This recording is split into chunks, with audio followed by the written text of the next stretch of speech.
अब आती है timeline of disintegration of Soviet union.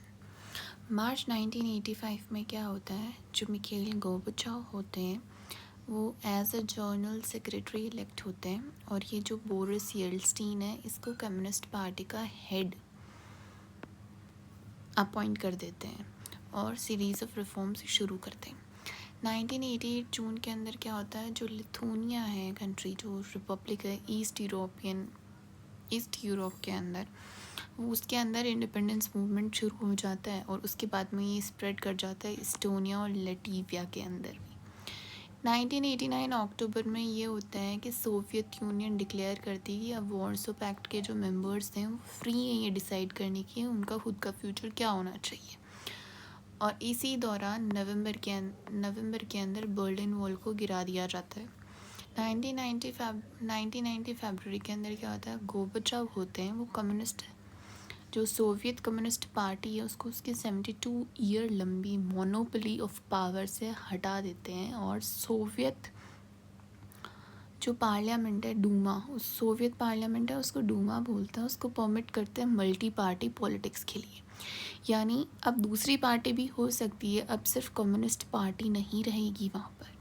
1990 मार्च के अंदर लिथुनिया जो जहाँ पे मूवमेंट चला था इंडिपेंडेंस का 1988 जून के अंदर फर्स्ट टाइम, वो पहली कंट्री बन जाती है उन 15 सोवियत रिपब्लिक्स में से जो कि खुद को इंडिपेंडेंट डिक्लेयर करती है।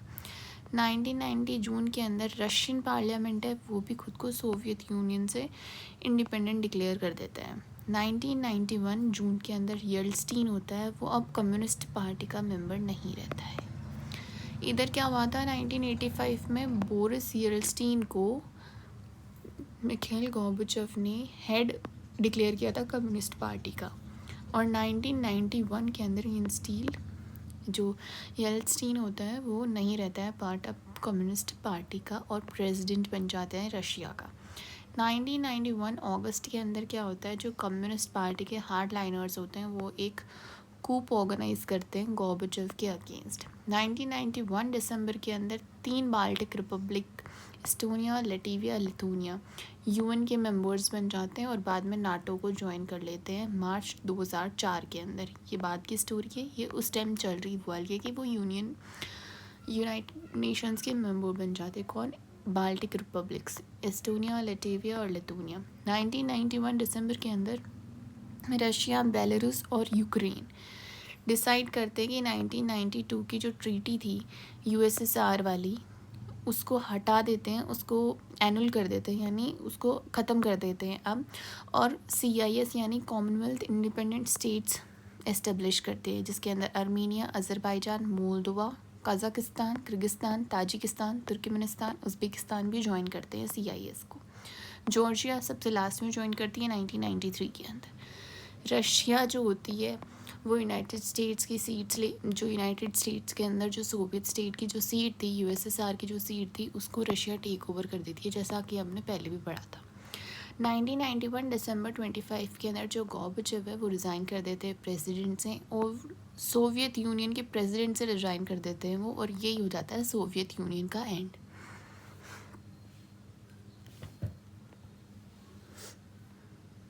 अब आता है कि ये जो डिसइंटीग्रेशन हुआ क्यों हुआ वो हमने देख लिया। अब बात है कि कॉन्सिक्वेंसेस क्या होने के बाद में क्या हुआ होगा, तो वो देखते हैं। सबसे पहले क्या होता है, first of all it meant the end of cold war कन्फ्रंटेशंस।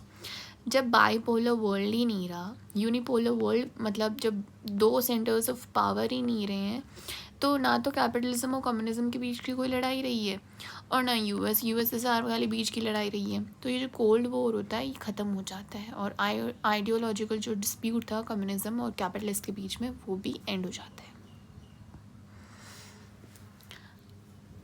अब क्या होता है, जैसे ये एंड हो जाता है तो अब जब कोई ऐसा इशू नहीं है, कोई मिलिट्री वाला कोई इशू नहीं है, कोई मिलिट्री ब्लॉक्स नहीं है, क्योंकि वार्सो पैक्ट तो ख़त्म हो गया, सिर्फ नाटो बचा, एक ही है, तो किसके साथ में लड़ेगा।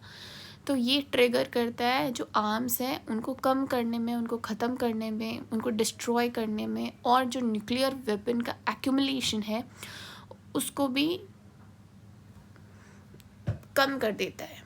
एक्चुअली में हुआ क्या था कि शुरू में कोल्ड वॉर के टाइम पर ये कोल्ड वॉर ने ट्रिगर किया था कि जो मैसिव जो बहुत ज़्यादा आर्म्स हैं और बहुत ज़्यादा न्यूक्लियर वेपन्स हैं उनको एक्यूमुलेट किया जाए बहुत ज़्यादा मात्रा में। बट जब 2 मिलिट्री ब्लॉक रहे ही नहीं है अब, तो ये सारे के सारे डिसआर्मामेंट होते हैं और एक नए पॉसिबल पीस की तरफ का रास्ता बनता है। ये था पहला पॉइंट जिसमें कोल्ड वॉर कन्फ्रंटेशन ख़त्म होती है, जो वेपन्स होते हैं उनको कम किया जाता है और आइडियोलॉजिकल डिस्प्यूट ख़त्म हो जाता है और एक नई पीस की तरफ का रास्ता बनता है। अब आ जाती है ये सेकंड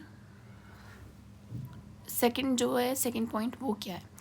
सेकंड पॉइंट के अंदर क्या होता है, पावर रिलेशंस होते हैं वर्ल्ड पॉलिटिक्स के, वो चेंज हो जाते हैं। पहले क्या था, आधी कंट्रीज़ हैं जो एक के साथ हैं और आधी हैं जो दूसरे के साथ है। अब जब ये दूसरी बड़ी कंट्री रही ही नहीं है, यानी सोवियत यूनियन रहा ही नहीं है, ये भी सिर्फ एक कंट्री बन के रह गई है, तो ये जो बाकी कंट्रीज़ है ये किसका साथ देगी, इसका कि इसका, वो सारी की सारी चीज़ें चेंज हो जाती हैं।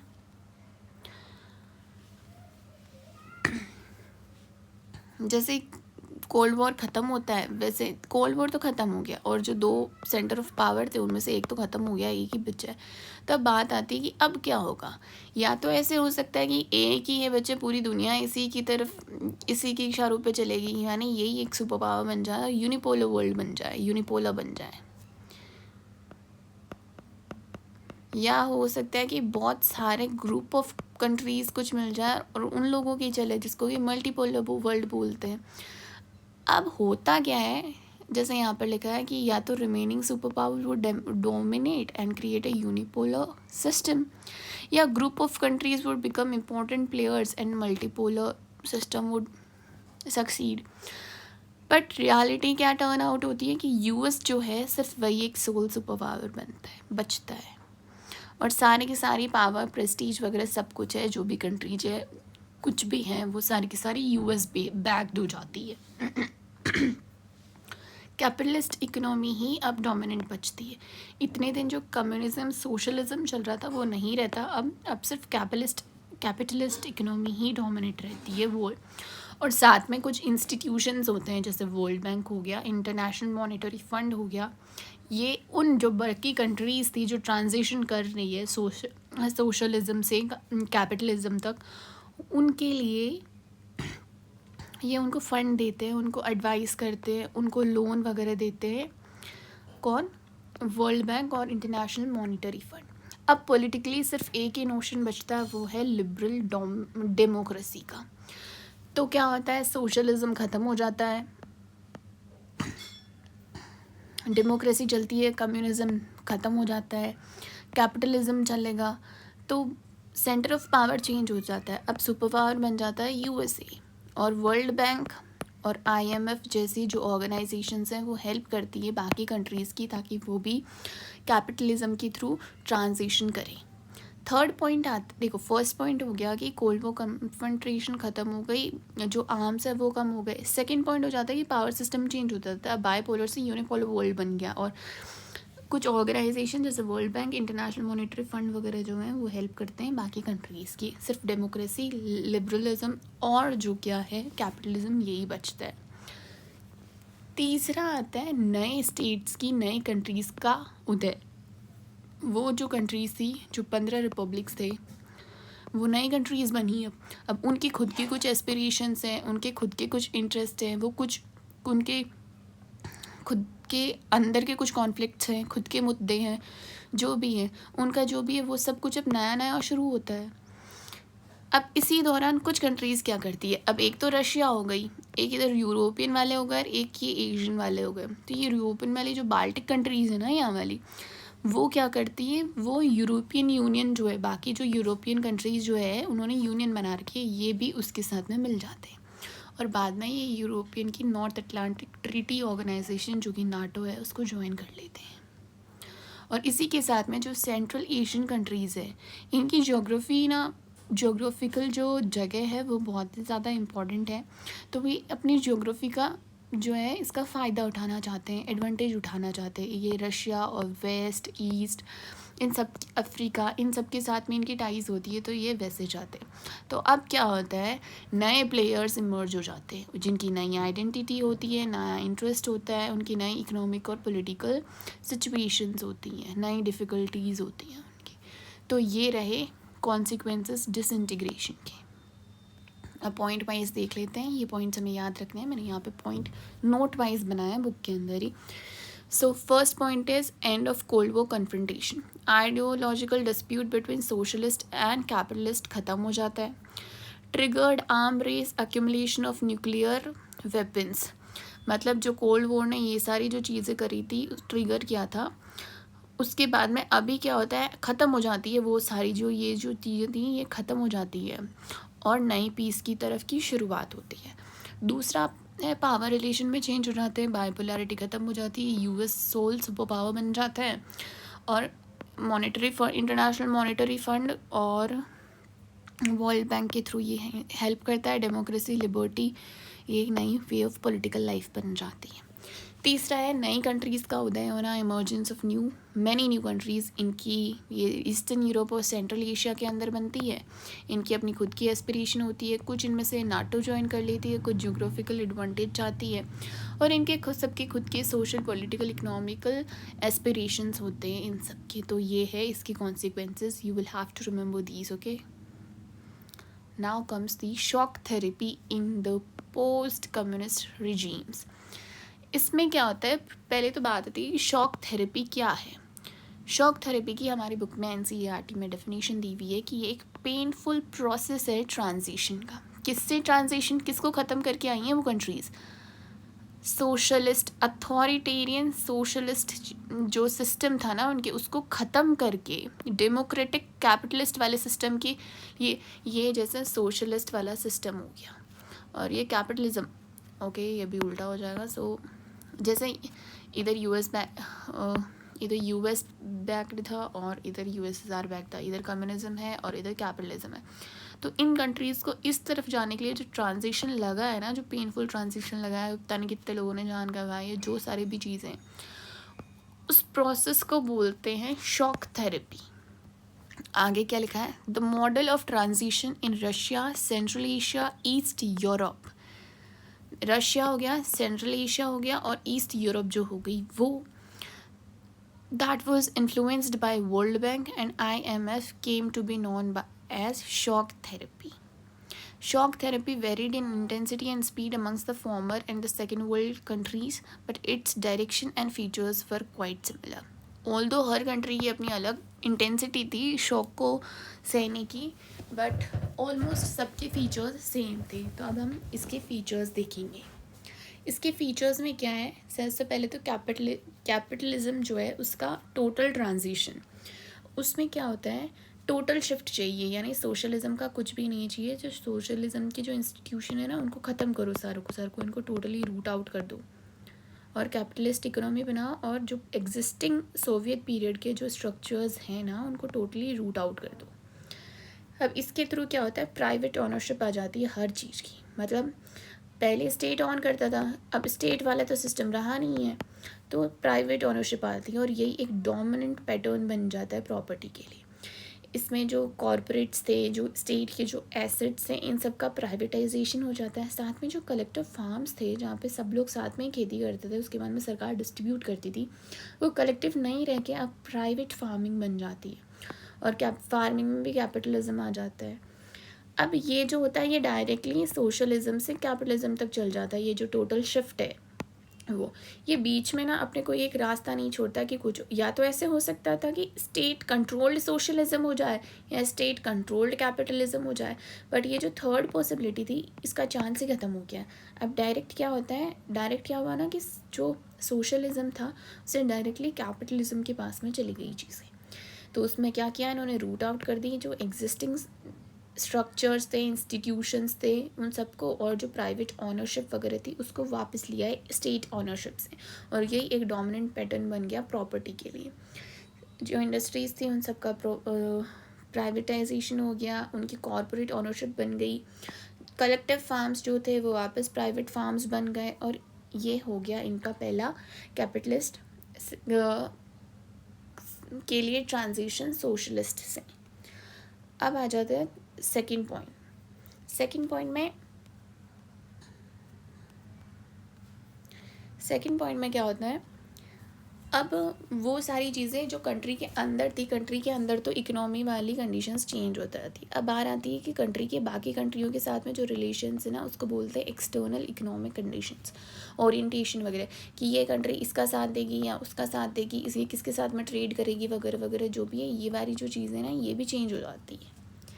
अब इसमें क्या है, ड्रास्टिक चेंजेस आते हैं, जैसे लिखा है यहाँ पर, drastic change in external orientation. Internally ये जो कुछ भी करें, इंटरनली तो इनका चेंज हो गया कि ये सोशलिज्म से कैपिटलिज्म तक आ गई। अब ये कि ये अपने पास वाली कंट्रीज़ के साथ में रिश्ते बनाए रखती हैं या बाकी वेस्ट के पास में जाती है, मतलब वापस किसके पास में जाती है, ये उसको बोलते हैं एक्सटर्नल ओरिएंटेशन। इसका किसकी तरफ है, मतलब ये किसकी तरफ गुड़ेगी है।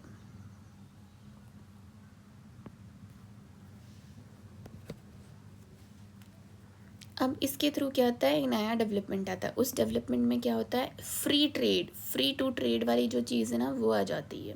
और फ्री टू ट्रेड को बहुत एसेंशियल कंसिडर किया जाता है। अब फ्री ट्रेड रिजीम और फॉरेन डायरेक्ट इन्वेस्टमेंट का चेंज आ जाता है।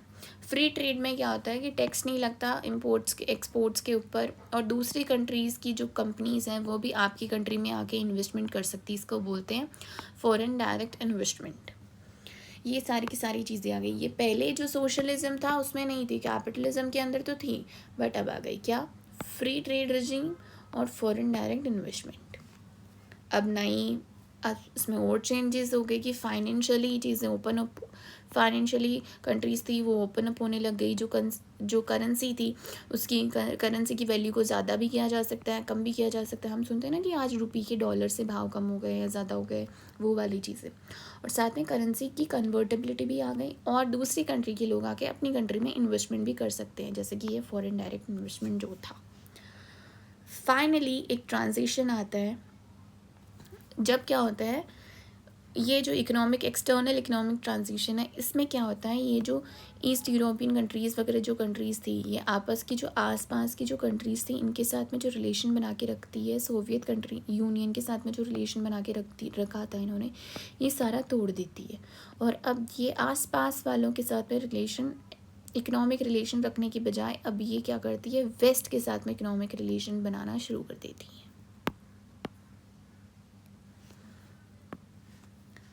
Breakup of the existing trade alliances among the countries of the Soviet bloc, and they get absorbed into the Western economic system. मतलब वो जैसे एक रीजन है, ये एक रीजन है, इसमें क्या है, ये आपस में तो रिलेशन रखने के बजाय जो ऑलरेडी एग्जिस्टिंग रिलेशंस थे सोवियत यूनियन के साथ में, उनको ख़त्म करती हैं, और डायरेक्टली ये वेस्ट के साथ में अपना रिलेशन जोड़ देती है। ये अपने आसपास की कंट्रीज़ के साथ में भी रिश्ते नहीं रखती है, इन पे डिपेंड होना बंद कर देती है, डायरेक्टली वेस्टर्न पे डिपेंड करती है। यही इस पॉइंट में लिखा हुआ है कि जो एक्सटर्नल जो ओरिएंटेशन था वो कैसे चेंज हुआ, कि पहले तो सोवियत ब्लॉक के पास में ये रहती थी, अपने आसपास की कंट्रीज़ पे डिपेंड होती थी, बट अब ये वेस्ट से डायरेक्टली लिंक हो गई, एक दूसरे के पास में रहने के बजाय अब वेस्ट रीजन से ये डायरेक्टली लिंक्ड है।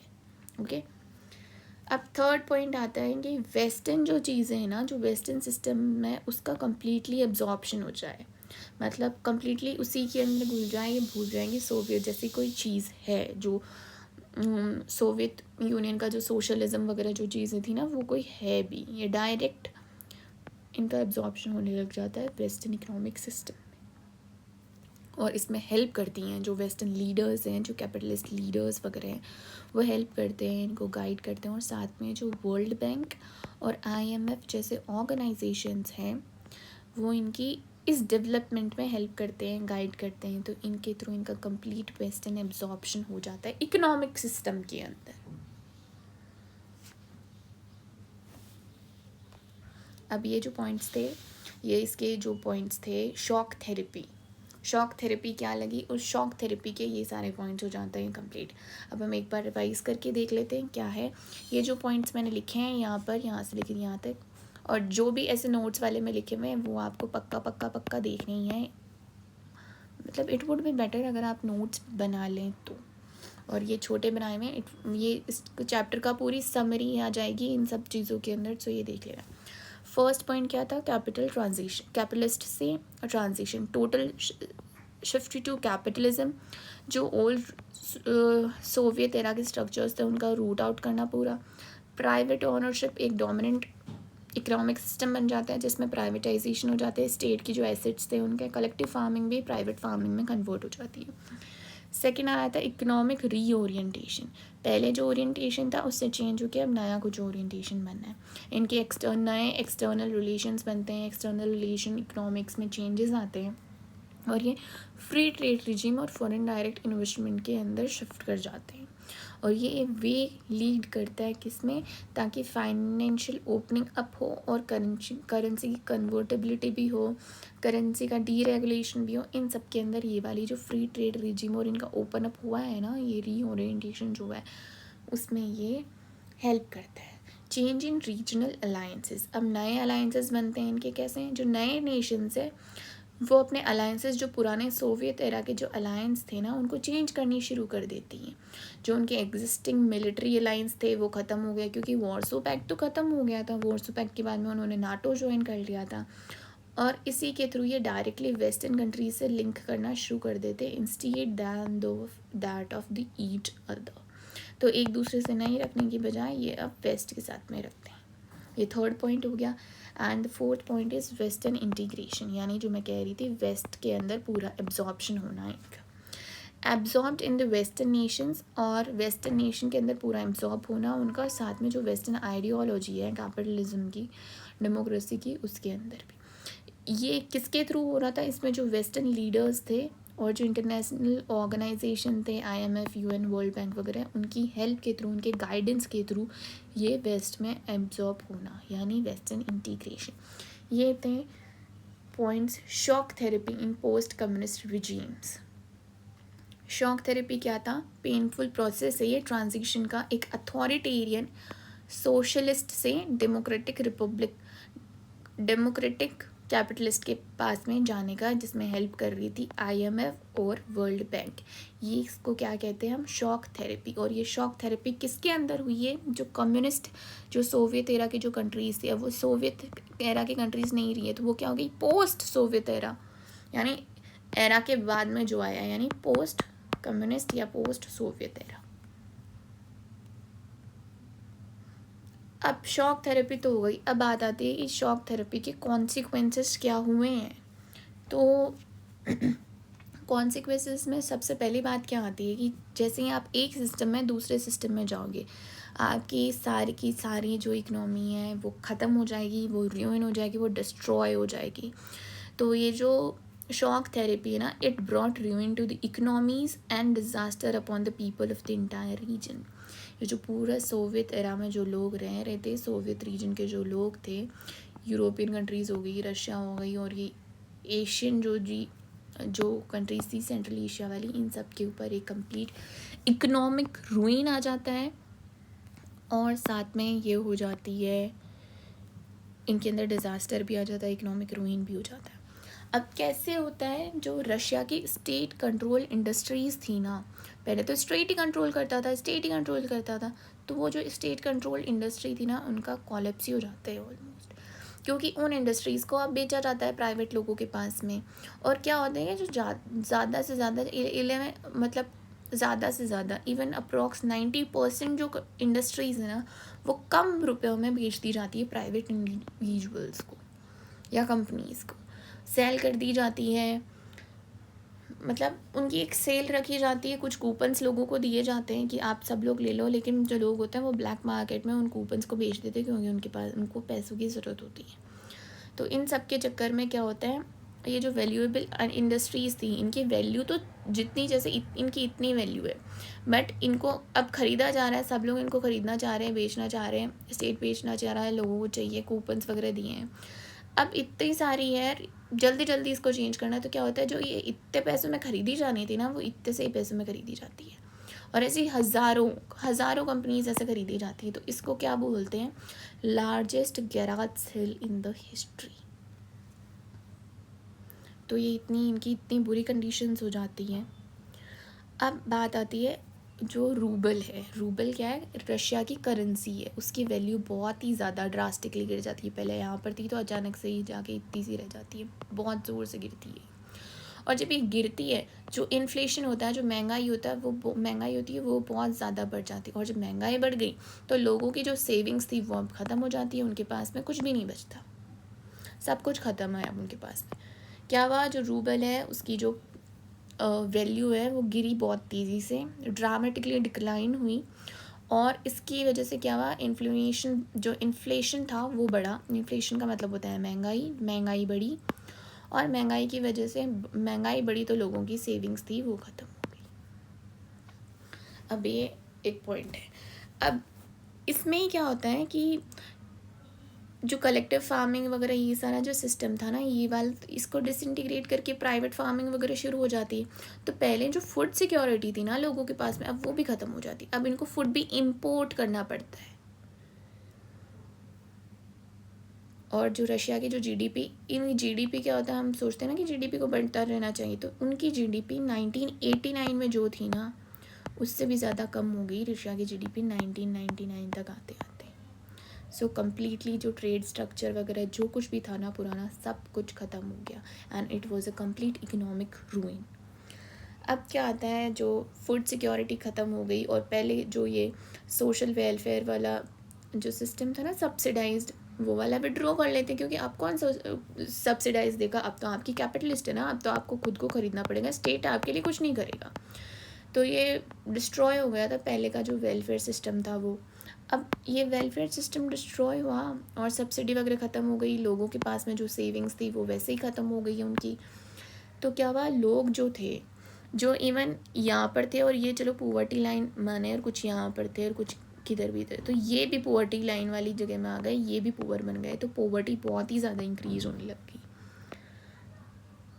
और जो मिडिल क्लास सोसाइटी थी उनकी तो हालत बहुत ज़्यादा ख़राब हो गई। और कुछ ऐसे लोग थे, कुछ ऐसी फैमिलीज़ वगैरह थी जो एकेडमिकली और इंटेलेक्चुअली अच्छी थी, उन्होंने क्या किया, माइग्रेशन शुरू कर दिया। मतलब वो जो कंट्री थी उन्होंने उस जगह को छोड़ के कहीं और चले गए।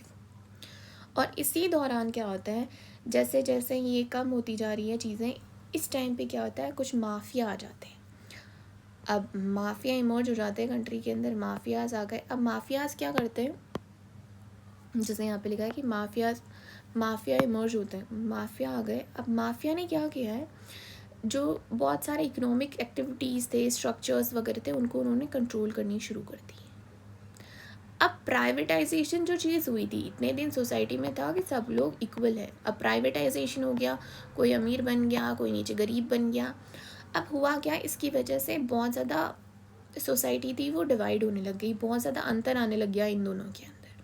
स्पेशली रशिया के अंदर क्या हुआ, जो गरीब लोग थे वो और ज़्यादा गरीब हो गए, और जो अमीर लोग थे वो और ज़्यादा अमीर हो गए। यानी अमीर और गरीब के बीच में जो डिफरेंस था ना, वो बढ़ता ही गया। रशिया की ये इतने बुरे हालात हो गए थे उस टाइम पे।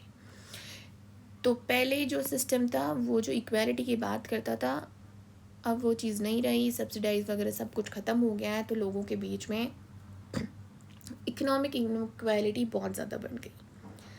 अब बात आती है कि अगर इकोनॉमिक की कंडीशन इतनी ख़राब होगी, तो लोग चाहते थे कि जो इकोनॉमिक ट्रांसफॉर्मेशन है वो बहुत जल्दी हो, उसी को प्रायोरिटी दी जाए।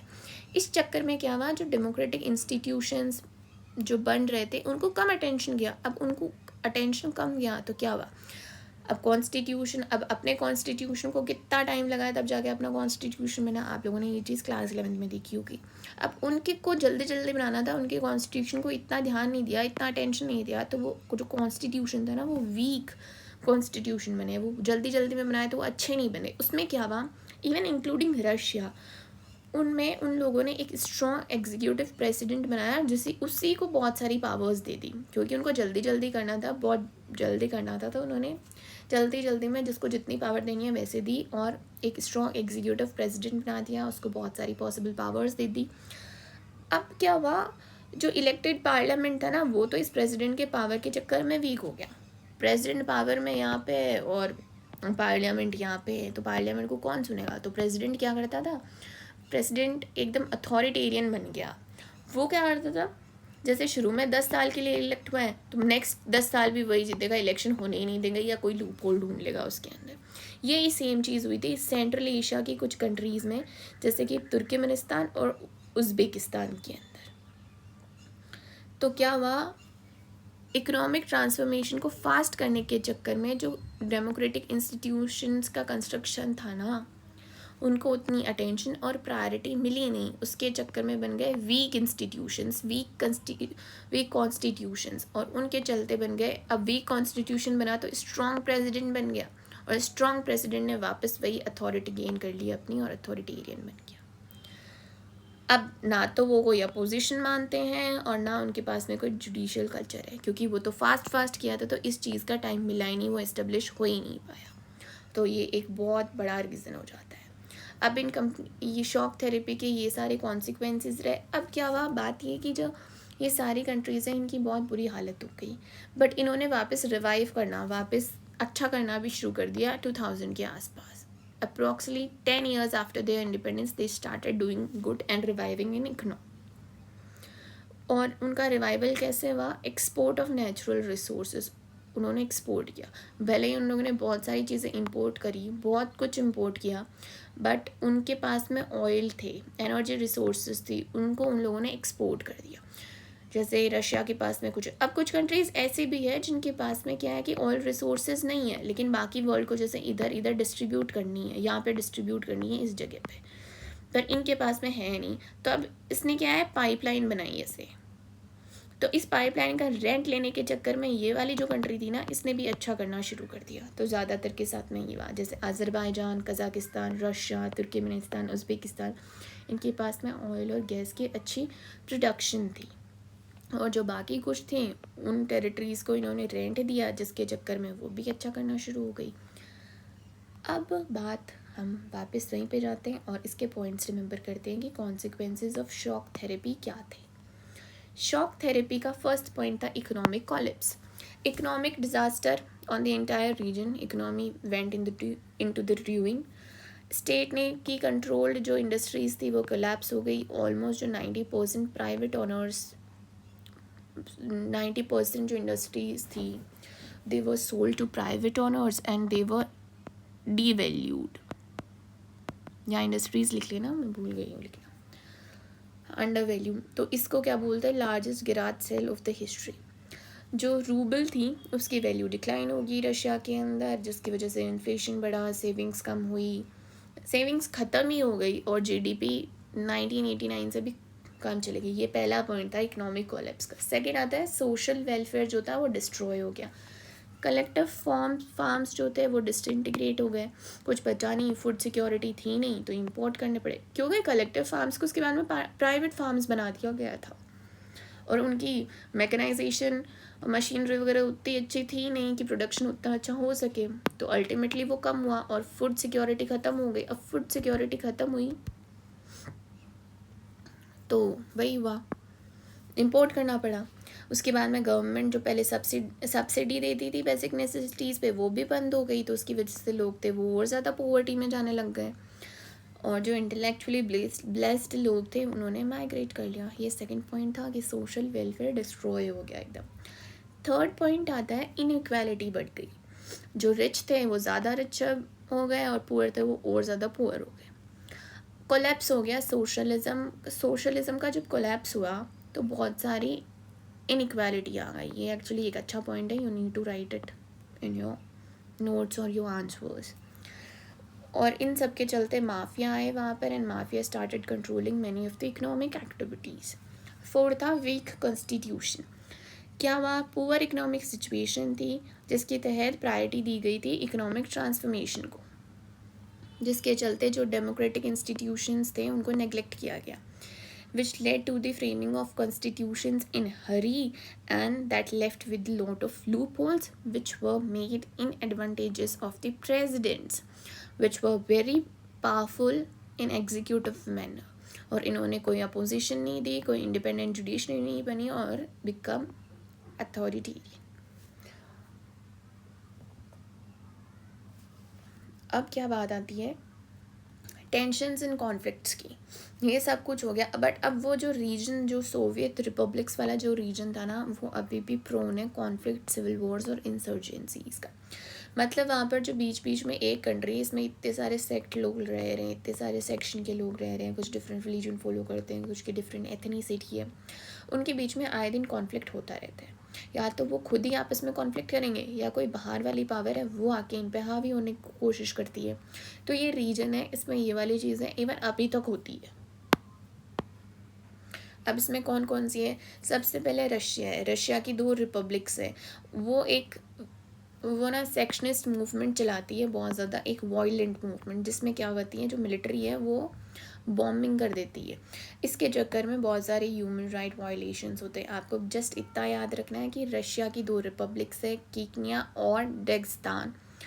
ये क्या करती है, वायलेंट सेक्शनिस्ट मूवमेंट्स होते हैं इनके अंदर, और इनके थ्रू ये जो रशियन आर्मी है वो ह्यूमन राइट वायलेशन कर देती है इनको शांत करने के चक्कर में। इसमें इतना ही है कि रशिया की भी 2 रिपब्लिक्स है जहाँ पर ये वायलेंट सेक्शनिस्ट मूवमेंट्स होते हैं, जहाँ पे कॉन्फ्लिक्ट्स हैं। सेंट्रल एशिया के अंदर ताजिकिस्तान है, वहाँ पर सिविल वॉर हुआ था, 10 साल तक चला था वो, 2001 तक। अजरबैजान का प्रोविंस है नागोर्नो कराबाख, वहाँ पे भी होता है। अर्मेनिया के कुछ लोकल लोग हैं वो मतलब जो अर्मेनिया कंट्री है, जो लोकल अर्मेनियंस हैं अजरबैजान के, वो अर्मेनिया को ज्वाइन करना चाहते हैं। इसके चक्कर में हो जाता है। जॉर्जिया में सिविल वॉर चल रहा है, यूक्रेन, किर्गिस्तान, जॉर्जिया, इन सब में कुछ ना कुछ चल ही रहा है। या तो ये रिवर वाटर के ऊपर लड़ रहे होते हैं, इनमें इंस्टेबिलिटी होती है, जिसमें नॉर्मल सिटीज़न की लाइफ काफ़ी ज़्यादा डिफ़िकल्ट बनाती थी उस टाइम पे। अब क्या है, जो सेंट्रल एशियन जो रिपब्लिक कंट्रीज़ थी ना, जो यहाँ पर थी, इनमें क्या है, हाइड्रोकार्बन रिच कंट्रीज़ हैं ये। तो जो बाहर की जो कंपनीज़ हैं या बाहर के जो नेशंस हैं ना, वो अपना प्रॉफिट चाहते हैं, तो वो यहाँ पर जाते हैं और यहाँ के लोगों पे हावी होने की कोशिश करते हैं। और ऐसे ही जो यूएस है, यूएस ने मिलिट्री बेसिस बनाई थी अपनी 11 सितंबर 2001 में, ये जो सेंट्रल एशियन रीजन है वहाँ पर, और उन्होंने उनको पैसे भी दिए थे गवर्नमेंट को कि हमें यहाँ पर बेस बनाने दो। बट इसके चक्कर में, मतलब उस टाइम पे अफ़गानिस्तान और इराक में वॉर चल रहा था, तो यूएस ने सेंट्रल एशियन जो रीजन था वहाँ पर मिलिट्री बेसिस बनाई थी। अफ़गानिस्तान और ईरान में वॉर था, यूएस की एंट्री होती है, जो सेंट्रल एशियन कंट्रीज़ होती है उसके अंदर वो अपनी एयर बेसिस बनाता है। बट जो रशिया है वो इस चीज़ से नाराज़ हो जाती है, क्योंकि रशिया चाहती है कि रशिया के पास की कंट्रीज़ हैं ये यहाँ पर, तो रशिया चाहती है इन पर इन्फ्लुएंस रशिया का हो, ना कि यूएस का। तो ये एक बड़ा मुद्दा है। अभी जो रिसेंटली जो नाटो की वजह से, और यूक्रेन वगैरह जो नाटो ज्वाइन करना चाह रहे हैं, वो कॉन्फ्लिक्ट क्या था, यही था कि वो अगर रशिया के पास में है तो they should be influenced by Russia, not bye US. ऐसे ही जो ईस्टर्न यूरोप है वहाँ पे भी प्रॉब्लम है। चेकोस्लोवाकिया करके एक कंट्री हुआ करती थी ईस्टर्न यूरोप में, उसमें क्या हुआ, स्प्लिट हो गया, बट उसमें पीसफुली स्प्लिट हुआ चेक्स और स्लोवाक्स के बीच में, और उन्होंने अपनी इंडिपेंडेंट कंट्रीज़ बना ली। एक बल्कान रिपब्लिक ऑफ यूगोस्लेविया है, वहाँ पर भी बहुत सारे कॉन्फ्लिक्ट हुए। और क्रोशिया, स्लोवेनिया, बोस्निया हर्ज़गोविना, ये जो कंट्रीज़ हैं ये इंडिपेंडेंट बनी है कहाँ से, यूगोस्लेविया के डिसइंटीग्रेशन से। ये सारा ब्रोक अपार्ट हुआ, उसके बाद में इतनी सारी कंट्रीज़ बन गई यहाँ से। यानी सेंट्रल एशिया को देखो, रशिया को खुद को देखो, या ईस्टर्न जो यूरोपियन कंट्रीज़ है ना उनको देखो, कॉन्फ्लिक्ट हर जगह पर ही चल रहा है वहाँ पे। उस रीजन के अंदर जो सोवियत यूनियन वाला रीजन था वहाँ पर कॉन्फ्लिक्ट चल रहा है, उस टाइम काफ़ी टाइम चला था, अभी शांति है, फिर कुछ ना कुछ नए मुद्दे आ जाते हैं, बट वहाँ पे चलता है।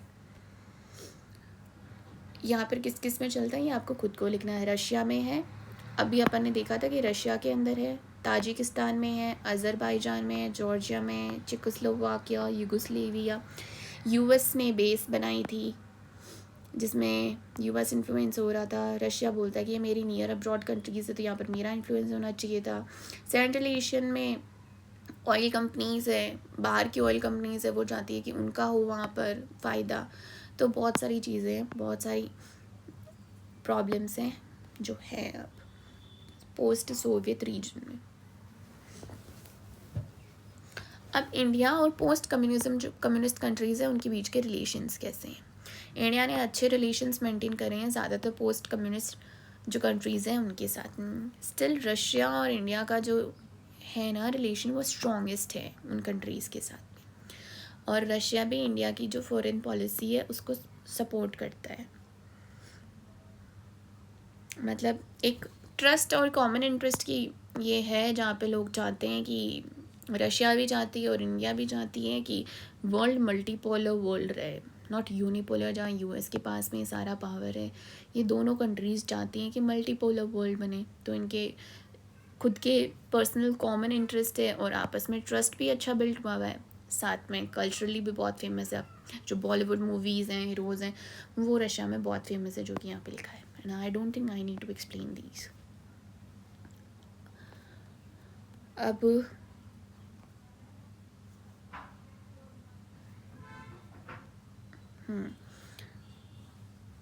कलेक्टिव सिक्योरिटी को सपोर्ट। कलेक्टिव सिक्योरिटी क्या है, बहुत सारी कंट्रीज़ है, बहुत सारे पावर है, वो एक साथ में आराम से पीसफुली रह सकें, तो इसको कलेक्टिव सिक्योरिटी बोलते हैं। किसी ने कुछ किया है तो ये सारे के सारे ऐसे जाए करें, कुछ जो है बिन मतलब इधर उधर नहीं जाए। ये सारी जो चीज़ें हैं ये है कलेक्टिव सिक्योरिटी। जहाँ कोई भी दूसरी जो है कंट्री ने उन पे किसी पे अटैक किया तो जो सारी कंट्रीज़ हैं उनका कलेक्टिव रिस्पॉन्स देखने को मिलेगा उस कंट्री पे। ये एक मिलिट्री अलायंस नहीं है, बट वो अपोज करेंगे इस चीज़ को कि आपने क्यों किया। रीजनलिज्म को सपोर्ट करते हैं ये। और बहुत सारी ऐसी चीज़ें हैं, जैसे यूएन है। यूएन का हम अभी भी नाम सुनते रहते हैं न्यूज़ के अंदर। तो यूएन के अंदर भी रशिया की परमानेंट जो सीट है उसके अंदर वो अपनी काफ़ी बार हेल्प करते हैं। और मोर देन 80 बायलैटरल एग्रीमेंट्स हुए हैं रशिया और इंडिया के बीच में। जो स्ट्रेटजिक एग्रीमेंट्स हुए थे 2001 में, उसमें मोर देन 80 एग्रीमेंट्स है। और जैसा कि हम जानते हैं रशिया जो कश्मीर का इशू है उसमें भी बहुत हेल्प करता है, हमारी इंफॉर्मेशन शेयर करता है, सेंट्रल एशिया के साथ में रिलेशन बैलेंस करवाता है, चाइना के साथ में बैलेंस करवाता है। और साथ में रशिया का भी फ़ायदा है। रशिया का फ़ायदा ये है कि जो इंडिया है वो लार्जेस्ट मार्केट है रशिया के लिए, second largest arms market for Russia. और जो इंडियन आर्मी है, इंडियन मिलिट्री सर्विसेज है, वहाँ पर रशिया के हार्डवेयर्स आते हैं। इवन इंडिया जो है एक ऑयल इम्पोर्टिंग नेशन है, तो वह रशिया से ऑयल इम्पोर्ट करता है। बाकी जो कंट्रीज़ थी, रिपब्लिक्स थी, जैसे कज़ाकिस्तान और तुर्कमेनिस्तान, वहाँ से भी इंपोर्ट करता है। साथ में इंडिया ने पार्टनरशिप्स भी रखी हैं और इन्वेस्टमेंट और पार्टनरशिप भी है इंडिया के ऑयल फील्ड्स में। और जो रशिया है उसने इंडिया को स्पेस के अंदर भी हेल्प करी है। लाइक अपन को स्पेस में अपन ने पहले यूएस का साथ लिया था, फिर रशिया का साथ लिया था। तो जो यूएस थी उसके थ्रू अपना नहीं जा पाया था, बट रशिया ने अपना भेज दिया था। सो स्पेस टेक्नोलॉजी में हेल्प करते हैं, न्यूक्लियर टेक्नोलॉजी में इसने हेल्प करी है। इवन उन्होंने क्रायोजेनिक इंजन भी दिया है इंडिया को। और साइंटिफिक प्रोजेक्ट्स में कोलैबोरेशंस होती है। ये शॉर्ट में बताती हूँ मैं यहाँ पर जो पॉइंट्स हैं। स्ट्रेटेजिक रिलेशन ऐसे हैं, अच्छे रिलेशन से पोस्ट कम्युनिस्ट कंट्रीज़ के साथ में सबसे अच्छी रशिया के साथ में है। मल्टीपोलर वर्ल्ड का ये गोल है, वो शेयर करते हैं। इंडिया की और रशिया का जो स्ट्रेटजिक एग्रीमेंट था 2001 का, उसमें उन्होंने मोर देन 80 बायलैटरल एग्रीमेंट्स को साइन किया है। सेकेंड है डिफेंस। डिफेंस में सेकेंड लार्जेस्ट आर्म्स मार्केट है रशिया के लिए इंडिया। इंडिया भी अपने मिलिट्री हार्डवेयर्स रशिया से इंपोर्ट करता है।